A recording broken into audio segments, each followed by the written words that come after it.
ओम नमः शिवाय। प्रिय भक्तगणों, आज हम माता पार्वती की बहुत ही सुप्रसिद्ध शुभ फलदायी कथा का श्रवण करेंगे। भगवान शंकर और माता पार्वती की बड़ी ही अद्भुत कथा सुनाने जा रहे हैं। कथा का प्रसंग है, माता पार्वती ने भगवान शिव से 3 प्रश्न पूछा। पहला प्रश्न, सबसे बड़ा दान क्या है? और दूसरा, संसार में सबसे बड़ी भक्ति क्या है? और तीसरा, कौन दूसरों के पापों को अपने सर पर लेता है? प्रिय भक्तों, भगवान शिव ने माता पार्वती को क्या बताया, चलिए जानते हैं इस कथा में। भक्तगणों, माता पार्वती और भगवान शिव के संवाद को प्रेम और भक्ति से सुनिए। इसे सुनकर आपको अपने कष्टों और दरिद्रता से मुक्ति मिल जाएगी। तो चलिए आइए सुनते हैं आज की पुण्य फलदायी कथा। जो भी इस कथा को सुन रहा है, सुना रहा है, हुंकार भर रहा है, माता पार्वती और भगवान शिव उस पर अपनी असीम कृपा बनाए रखना। एक बार माता पार्वती के मन में 3 प्रश्न उठते हैं। तब उन्होंने भगवान शिव से कहा, प्रभु, मेरे मन में 3 प्रश्न चल रहे हैं। आप मेरे ऊपर एक उपकार कीजिए। आप मेरे इन 3 प्रश्नों का उत्तर दीजिए। मैं इन प्रश्नों को सोचकर बहुत ही विचलित हो रही हूँ। भगवान शिव ने कहा, पार्वती, जो भी आपके मन में प्रश्न है पूछिए, मैं उसका उत्तर दूंगा। आपको पूरी तरह से संतुष्ट करने की कोशिश करूंगा। माता पार्वती ने कहा, हे प्रभु, मेरा पहला प्रश्न है, संसार में सबसे बड़ा दान क्या है? और दूसरा, संसार में सबसे बड़ी भक्ति क्या है? और तीसरा, कौन दूसरों के पापों को अपने सर पर लेता है? भगवान शिव ने कहा, हे पार्वती, ध्यान से सुनो। इन 3 प्रश्नों के लिए मैं 3 कथाएं सुनाता हूँ, जो कि तुम्हें ध्यान से सुनना होगा। हे पार्वती, ध्यान से सुनो, मैं सुना रहा हूँ। एक राजा ने भगवान का एक सुंदर मंदिर बनवाया और उसमें एक पुजारी को पूजा करने के लिए रखा। काफी समय बीत गया, राजा की भी उम्र हो गई थी, पुजारी की भी उम्र हो चली थी। लेकिन राजा का एक नियम था कि वो हर सुबह अपने सैनिक के साथ एक फूलों की माला भिजवाया करता था और उस माला को पुजारी जी भगवान श्री कृष्ण को चढ़ाया करते थे। उसके बाद जब राजा भगवान के दर्शन करने आया करते थे, तब पंडित जी उस माला को भगवान के गले से निकालकर राजा के गले में डाल दिया करते थे। यह लगभग रोज की दिनचर्या बन गई थी। पुजारी जी बूढ़े हो चले थे और राजा भी बूढ़े हो चले थे। एक दिन राजा की तबीयत खराब हो जाती है, तो राजा ने माला सिपाही के हाथ भिजवा दिया। सिपाही ने कहा, पंडित जी, महाराज का कहना है कि आज हमारी तबीयत ठीक नहीं है, तो आज हम नहीं आ पाएंगे, तो आज हमारा इंतजार ना करें। उसके बाद सिपाही ने माला जाकर पुजारी को दे दी और सारी बात पंडित जी को बताई। पंडित जी भी माला को श्री कृष्ण के गले में डाल देते हैं। तो उसके बाद पंडित जी ने सोचा कि इतने साल गुजर गए, भगवान की इस माला को हमेशा राजा जी को ही पहनाई है, लेकिन आज तक मैंने कभी इस माला को कभी खुद भी नहीं पहना। तो हो सकता है कि जरूर प्रभु की इच्छा है कि इतने सालों में आज मौका मिला है कि मैं प्रभु की इस माला को अपने गले में पहन पाऊं। हे पार्वती, यह तो परंपरा थी, लेकिन जो प्रभु के गले से माला निकाली जाती है, उस माला को पंडित जी ने अपने गले में डाल ली। लेकिन तभी सिपाही दौड़ते हुए आया और बोला, महाराज, महाराज को वहाँ कुछ ठीक नहीं लग रहा है, तो राजा साहब मंदिर की तरफ ही आ रहे हैं, आप तैयारी शुरू कर दीजिए। राजा को लगा कि इतने सालों में बनी हुई परंपरा टूट न जाए, इसीलिए वह मंदिर की ओर आने लगे। जैसे ही पंडित जी ने यह सुना, उन्होंने तुरंत माला गले से निकालकर और भगवान को पहना दी। घबराहट में पंडित जी समझ नहीं पाए कि उन्होंने क्या गलती कर दी। पंडित जी को लगा कि अगर राजा को पता चला तो वह उन्हें दंड देंगे। अब राजा आए तो रोज की तरह पंडित जी ने माला भगवान के गले से उतारी और राजा को पहना दी। लेकिन राजा की नजर माला पर पड़ी। उसमें एक सफेद बाल था। राजा को यह बात समझ में आ गई कि यह सफेद बाल पुजारी का है। राजा ने पुजारी से पूछा कि क्या इस माला को आपने पहना था? वह सफेद बाल कहाँ से आया? तो पंडित जी डर गए और डर के मारे बोल दिया कि यह सफेद बाल तो श्री कृष्ण जी के हैं, भगवान का है। राजा को गुस्सा आ गया। एक तो पंडित छल कर रहा है और ऊपर से झूठ बोल रहा है। राजा ने थोड़ा गुस्से में आकर पूछा कि कृष्ण जी के कब से सफेद बाल हो गए? ठीक है, कोई नहीं, मैं कल श्रृंगार के समय आऊंगा, तब देखूंगा कि श्री कृष्ण जी के बाल सफेद हैं या नहीं। और याद रखना पंडित, अगर बाल काले निकले तो कल के कल आपको इस छल के लिए मृत्यु दंड दिया जाएगा। और राजा गुस्से में तम और आपका हुआ 295। नहीं, मैं पेटीएम करूंगा। गोली देना बंद करो, बस एक स्कैन में डन करो। पेटीएम कर रहा हूँ, सेल्फी नहीं ले रहा। बटुए को तुम गुल करो, मस्ती की टंकी फुल करो। छुट्टे की झिक झिक की छुट्टी करो। चिक क्यों? पेटीएम करो। माइल्स में तुम थोड़ी सी स्माइल करो। पेटीएम करो। तो कल के कल आपको इस छल के लिए मृत्यु दंड दिया जाएगा।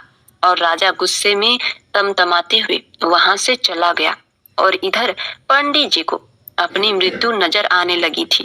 वो श्री कृष्ण के आगे दंडवत होकर लेट गए और बोले, हे प्रभु, मुझे क्षमा कर दीजिए, मैं लोभ में आ गया था। मुझे लगा यह माला मुझे पहननी चाहिए।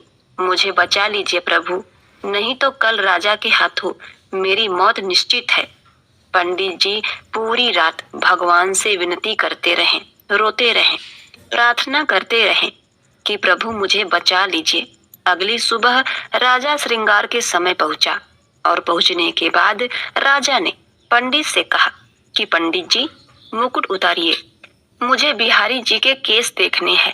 पंडित जी ने डरते डरते मुकुट उतारा और जैसे ही मुकुट उतारा राजा चौंक गया। श्री कृष्ण जी के मूर्ति के बाल सफेद थे। हे पार्वती, आगे सुनना। लेकिन राजा को लगा कि कहीं ऐसा तो नहीं कि पुजारी कोई छल कर रहा है, कहीं इसने अपनी जान बचाने के लिए बाल रंगवा तो नहीं दिया। तो बाल की जांच करने के लिए वह बाल तोड़ने लगा और जैसे ही राजा ने बाल तोड़े, मूर्ति से खून बहने लगा। राजा यह देखकर भगवान के चरणों में गिर पड़ा और क्षमा मांगने लगा। क्षमा कर दो भगवान, मुझसे बहुत बड़ा पाप हो गया। मैं शक में इतना अंधा हो गया था कि मैं सही या गलत भूल गया। तभी मूर्ति में से आवाज आई, राजा, तुमने मुझे सिर्फ मूर्ति माना, इसीलिए मैं आज से तुम्हारे लिए सिर्फ मूर्ति हूँ। लेकिन इस पुजारी ने मुझ में साक्षात भगवान देखा, इसीलिए इसकी जान बचाने के लिए मुझे अपने बाल को सफेद करना पड़ा, खून की धारा बहानी पड़ी ताकि तुम्हें समझा पाऊं। और उसके बाद राजा को अपनी गलती पर बहुत पछतावा हुआ, लेकिन अब कुछ नहीं हो सकता था। हे पार्वती, इसीलिए तो कहते हैं अगर मानो तो पत्थर में भी भगवान है, नहीं मानो तो साक्षात आपके सामने भगवान आ भी जाएं, तब भी आप उनसे उनकी सत्यता मांगेंगे। अगर मनुष्य सच में भगवान को देखना चाहता है तो सिर्फ उसके अंदर भाव होने चाहिए। ऊपर वाले पर बिना किसी शर्त के विश्वास रखना चाहिए और अपने कर्म को निरंतर करते रहना चाहिए। ऊपर वाला सबको उसका फल अवश्य देता है। हे पार्वती, आपके प्रश्न का उत्तर यही है।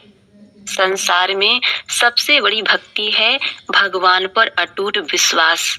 बस भगवान में विश्वास करके वह भक्ति करेगा तो वह सबसे बड़ी भक्ति है। भगवान अपने भक्त को बचाने के लिए उस चित्र या उस पत्थर में से साक्षात प्रकट हो जाते हैं। बस चित्त निर्मल होना चाहिए और मन में अटूट विश्वास होना चाहिए। हे पार्वती, अब आपका दूसरा प्रश्न, जिसका उत्तर मैं देना चाहूंगा। ध्यान से सुनिएगा ये कथा जो मैं सुना रहा हूँ। एक बार राजा विक्रमादित्य ने एक महाभोज का आयोजन किया। उस भोज में असंख्य विद्वान ब्राह्मण, व्यापारी तथा दरबारी आमंत्रित थे। भोज के मध्य में इस बात की चर्चा चली कि संसार में सबसे बड़ा दानी कौन है। सभी ने एक स्वर में राजा विक्रमादित्य को संसार का सबसे बड़ा दानवीर घोषित कर दिया। विक्रमादित्य लोगों के हाव भाव देख रहे थे। तभी उनकी नजर एक ब्राह्मण पर पड़ी जो अपनी राय नहीं दे रहे थे और चुपचाप बैठे थे। विक्रमादित्य ने उससे पूछा, ब्राह्मण देवता, आप चुपचाप क्यों बैठे हैं? अपनी कोई राय दीजिए। सच सच बताओ कि क्या बात है। यह सुनकर ब्राह्मण असमंजस में पड़ गया। वह सोचने लगा, अगर सच नहीं बताया तो मुझे झूठ का पाप लगेगा। वह बोला, महाराज क्षमा करना, मैं मानता हूँ कि आप बहुत बड़े दानी हैं, लेकिन इस धरती पर आपसे भी बड़ा दानी एक राजा है। वह 1,00,000 स्वर्ण मुद्राएं प्रतिदिन जब तक दान नहीं करता तब तक अन्न जल ग्रहण नहीं करता। वह राजा समुद्र पार एक राज्य में रहता है। उसका नाम कीर्ति ध्वज है। ब्राह्मण की बात सुनकर विक्रमादित्य के मन में उस दानी राजा के दर्शन करने की लालसा पैदा हो गई। ब्राह्मण की स्पष्ट बातों से प्रसन्न होकर उन्होंने उसे ढेर सारा पुरस्कार दिया और विदा किया। वे महल से निकलकर राज्य की सीमा पर जा पहुंचे और देवी द्वारा दिए गए दोनों बेतालों का स्मरण किया। उन्होंने बेतालों से कहा कि वे उन्हें समुद्र पार राजा कीर्ति ध्वज के महल में उनके राज्य में पहुंचा दे। बेतालों ने शीघ्र ही उनकी आज्ञा का पालन किया और उन्हें समुद्र पार राजा कीर्ति ध्वज के राज्य में पहुंचा दिया। वेताल को विदा कर विक्रमादित्य वेश बदलकर राजा कीर्ति ध्वज के महल के द्वार पर पहुंचे। उन्होंने द्वार पर खड़े द्वारपाल से कहा, जाओ और अपने राजा को सूचना दो कि मैं उनके दर्शन करना चाहता हूँ। सूचना मिलते ही राजा कीर्ति ध्वज बाहर आए। उन्होंने विक्रमादित्य से पूछा, कौन हो तुम और मेरे पास किस लिए आए हो? विक्रमादित्य बोले, महाराज, मैं उज्जैन नगरी का रहने वाला एक क्षत्रिय हूँ। मैंने आपके गुणों के बारे में बहुत चर्चा सुनी है, इसीलिए आपके पास रहकर आपकी सेवा करना चाहता हूँ। राजा कीर्ति ध्वज ने पूछा, तुम कौन सा काम करना चाहते हो? विक्रमादित्य बोले, महाराज, मैं ऐसा हर वह कार्य करता हूँ जो कोई दूसरा नहीं कर सकता। यह सुनकर कीर्ति ध्वज ने उन्हें अपने महल के द्वारपाल के रूप में नियुक्त कर लिया। अगले दिन सुबह राजा विक्रमादित्य ने देखा कि राजा कीर्ति ध्वज 1,00,000 स्वर्ण मुद्राएं बांट रहे हैं। यह सिलसिला तब तक चलता रहा जब तक कि सारी स्वर्ण मुद्राएं बट न गईं। उसके बाद कीर्ति ध्वज ने जाकर अन्न जल ग्रहण किया। इसी प्रकार वे हर दिन दान करते थे। एक दिन विक्रमादित्य ने सोचा कि जो राजा प्रतिदिन 1,00,000 स्वर्ण मुद्राएं दान करता है, वह काम कौन सा करता है जिससे इतनी स्वर्ण मुद्राएं आती हैं? छिपकर देखना चाहिए कि राजा कीर्ति ध्वज इन मुद्राओं के लिए कौन सा कार्य करता है। एक दिन विक्रमादित्य कीर्ति ध्वज की गतिविधियों का पता लगाने के लिए उनके महल में पिछवाड़े छिप गए। तभी उन्होंने देखा कि कीर्ति ध्वज अपने महल से निकलकर कहीं जा रहे हैं। विक्रमादित्य चुपचाप उनके पीछे पीछे चले गए। चलते चलते कीर्ति ध्वज वन में एक देवी के मंदिर में आ पहुंचा। मंदिर में आग पर एक बहुत बड़ा कड़ाहा चढ़ा हुआ था। उसमें तेल खौल रहा था। उसने पहले देवी की पूजा की, फिर उस कड़ाहे के खौलते हुए तेल में कूद गया। उनका शरीर जल भुन गया। मंदिर के खंभे की ओट से विक्रमादित्य यह सारा दृश्य देख रहे थे। तभी 64 योगिनियां वहां प्रकट हो गईं। उन्होंने उनका जला भुना शरीर कड़ाह से बाहर निकाला और उनका मांस खाने लगी। जब वे तृप्त होकर चली गईं, तो देवी ने वहां प्रकट होकर उनके कंकाल पर अमृत की बूंदें छिड़क दी। अमृत बूंदे छिड़कते ही वह पुनः जीवित होकर उठ बैठे।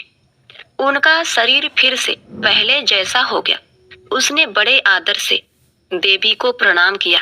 देवी ने उसे 1,00,000 स्वर्ण मुद्राएं प्रदान की। राजा कीर्तिध्वज प्रसन्न मन से वहां से वापस लौट गया। कीर्तिध्वज के जाने के बाद विक्रमादित्य भी जाकर उस कड़ाहे में कूद गए। पहले की तरह फिर योगिनियां आईं और मांस खाकर चली गईं। देवी ने फिर प्रकट होकर अमृत छिड़का और विक्रमादित्य को 1,00,000 स्वर्ण मुद्राएं प्रदान की। लेकिन 1,00,000 स्वर्ण मुद्राएं पाने पर भी वहां से वह नहीं गए और बार बार कड़ाहे में कूदने लगे और हर बार देवी से 1,00,000 स्वर्ण मुद्राएं प्राप्त करते रहे। यह देखकर देवी विक्रमादित्य पर बहुत प्रसन्न होकर बोली, वत्स, मैं तुम्हारे त्याग और साहस से बहुत प्रसन्न हूँ। तुम अपनी इच्छा अनुसार मुझसे कुछ भी मांग सकते हो। बोलो, क्या चाहिए तुम्हें? विक्रमादित्य ने कहा, देवी माँ, यदि आप मुझ पर प्रसन्न हैं तो दया करके मुझे वह थैली दे दीजिए जिसमें से आप हर बार 1,00,000 स्वर्ण मुद्राएं निकालती हैं। देवी ने वह थैला विक्रमादित्य को दे दिया। विक्रमादित्य देवी द्वारा दी गई थैली लेकर वापस लौट गए। विक्रमादित्य के जाते ही वहां से वह मंदिर और देवी की प्रतिमा भी लुप्त हो गई। अब वहां कुछ नहीं था। अगले दिन जब वापस कीर्तिध्वज उस स्थान पर गया तो उसे यह देखकर बड़ा आश्चर्य हुआ। वह निराश होकर अपने महल में लौट आए और अन्न जल त्याग कर दिया। कई दिन इसी तरह गुजर गए और अब राजा का स्वास्थ्य भी खराब होने लगा था। कीर्तिध्वज की हालत बिगड़ने लगी तो विक्रमादित्य उनके पास गए। उन्होंने राजा से कहा, महाराज, आपको कौन सा दुख है?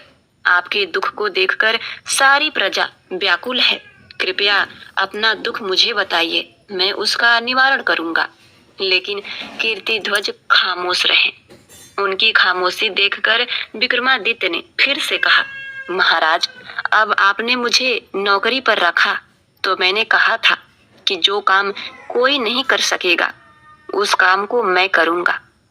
अब वह अवसर आ गया है। कृपया मुझे बताइए, आपको क्या दुख है?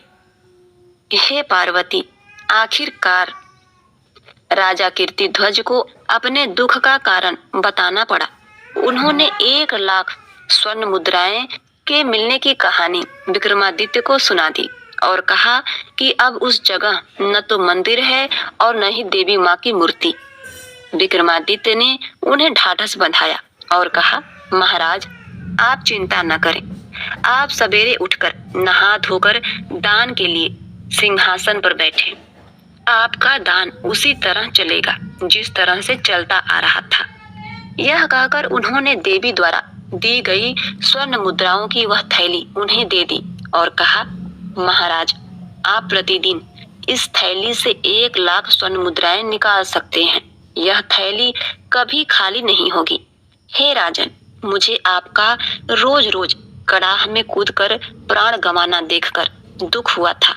मैंने आपको वचन दिया था कि जो काम कोई नहीं कर सके उसे मैं कर सकता हूँ। उस काम को करके मैं देवी से वह थैली प्राप्त कर ली और आपका वचन पूरा कर दिया। अब मुझे आज्ञा दे। अब मैं अपने देश जा रहा हूँ। मेरी प्रज्ञा मेरी राह देख रही होगी। मैं उज्जैन का राजा विक्रमादित्य हूँ। यह सुनते ही राजा कीर्तिध्वज विक्रमादित्य के पैरों में गिर पड़ा और कहा, मैं धन्य हो गया महाराज, जो आपके दर्शन हुए। मैंने आपके बारे में जो कुछ सुना था वह सब मेरे सामने साकार हुआ। आप सचमुच में बहुत महान हैं। हे पार्वती, अब कहो, क्या तुमने कभी ऐसा दान देखा है जैसा राजा विक्रमादित्य ने